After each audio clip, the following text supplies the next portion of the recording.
দেশে স্মার্ট কৃষি কার্ড দেয়া শুরু হচ্ছে। তার আগে পরীক্ষামূলকভাবে তথ্য সংগ্রহের কাজ শুরু হয়েছে। এজন্য বেছে নেওয়া হয়েছে বগুড়ার শিবগঞ্জ উপজেলাকে। তথ্য সংগ্রহ করছেন মাঠ পর্যায়ের কৃষি বিভাগের কর্মীরা।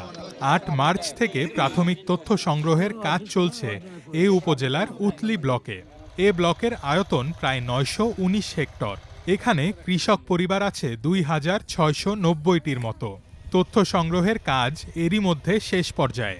কৃষকরা দীর্ঘদিন ধরে সার, বীজ ও কৃষি ঋণ সংক্রান্ত নানা সমস্যার মুখোমুখি হচ্ছেন। পয়সা আমরা পাই না, মরিচের দাম নাই। কৃষি ফসল বলতে প্রতিটা ফসলের আমরা কৃষক কোনো মূল্যই পাচ্ছি না। অবশ্য আমরা স্টোরে আলু রাখার সময় এক পিস করে বস্তা কেনা হচ্ছে ৬০ টাকা, ৬৫ টাকা, ঊর্ধ্ব ৭০ টাকা।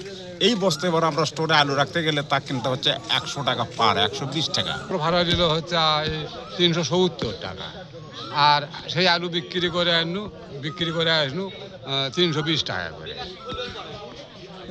তাহলে আমাকে দিন যায় কেমনে? কৃষি কার্ডের মাধ্যমে কৃষকরা সরাসরি সরকারি ভর্তুকি, সার ও বীজ সহায়তা এবং কৃষি ঋণ সহজে পাবেন। কৃষি কার্ড বিষয়ে কৃষি সম্প্রসারণ অধিদপ্তরের উপপরিচালক জানান, প্রকৃত কৃষকদের হাতে যাতে কার্ড পৌঁছায় সে বিষয়টি নিশ্চিত করবেন তারা।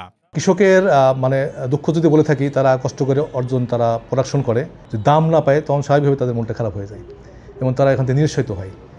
তো সরকার ইতিমধ্যে এই ব্যাপারটা কনসার্নে এসেছেন এবং তারা কিন্তু এটা নিয়ে কাজ শুরু করছে ইতিমধ্যে। তো আশা করা যায় ভবিষ্যতে আমরা একটা সমন্বয় দেখতে পাবো। সবাই খুব সিনসিয়ারলি, আটমোস্ট সিনসিয়ারলি কাজটা করার জন্য সবাইকে নির্দেশনা দেওয়া হয়েছে।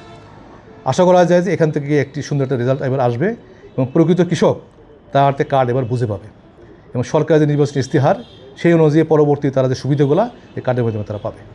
এর আগে ৪ মার্চ সচিবালয়ে প্রধানমন্ত্রীর সভাপতিত্বে অনুষ্ঠিত এক পর্যালোচনা সভায় এ সিদ্ধান্ত নেওয়া হয়।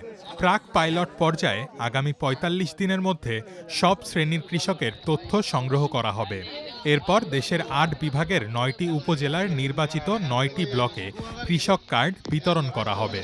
প্রাথমিকভাবে কার্ড বিতরণের জন্য নির্বাচিত উপজেলাগুলোর মধ্যে রয়েছে টাঙ্গাইল সদর, বগুড়ার শিবগঞ্জ, পঞ্চগড় সদর, জামালপুরের ইসলামপুর, ঝিনাইদহের শৈলকুপা, পিরোজপুরের নেছারাবাদ, মৌলভীবাজারের জুরি, কুমিল্লা সদর ও কক্সবাজারের টেকনাফ।